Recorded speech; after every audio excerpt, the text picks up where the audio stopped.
as we all are, I'm sure. Well, in that balance, I know you in a what was it? It was a really good publication about you to where you shared about your mom and dad, about how you credit them who inspires you the most. Yeah, I mean, I'm very lucky. I just actually I say I wrapped in Bulgaria. I stopped back through London for a couple of days and saw mum and dad, and they're still the same. They created businesses on their own, and they're now mid 70s and they're still in the office. It's like that kind of work ethic that you grow up around. It's a blessing and a curse because it makes you just not want to stop and not take things for granted and carry on. But at the same time, as I say to my parents, I'm like, guys, you don't need to go in the office right now. Rest, Yeah.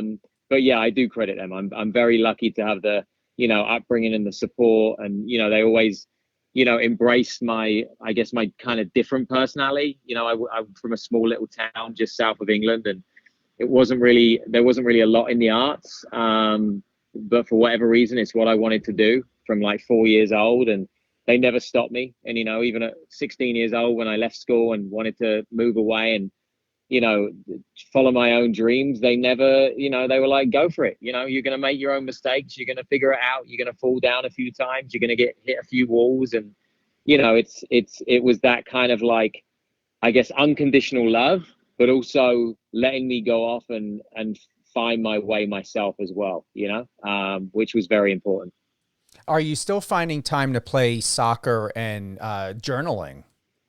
I'm still, what, journaling. I mention it again, but I guess my journaling is really just gratitude. I try and make a gratitude list every day.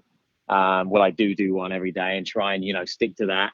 I probably don't journal enough. I should, because as soon as you put pen to paper, you get out of your head and kind of let go of a few things. I probably should do that more. So I'll take the fact that you mentioned that as a sign, and I'll get back on track there.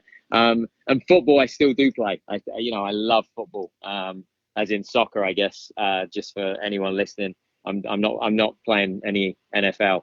But yeah, so soccer I love, and I still play. On a kind of a couple of pickup teams, and whenever I'm in town, I try and play. But that has got hard, recently, because like I'm back now, but I'm back for a few days, and I can't really risk going to a kickabout tomorrow night, in case I get injured. And the next film I'm doing is an action film, so have to be very careful there. The producers will be pretty upset. And it did happen a few years ago. True story. I went up for a kickabout and ended up dislocating my knee and was on crutches, and then had to fly to Alabama 2 days later to do a movie, which obviously they had to kind of cut me out of to some extent, because my character was now on crutches. So it's a bit risky. But you still have to do the things you love. You can't kind of live in fear of those things happening. So yes, to answer your question in a very long way, I do still play soccer.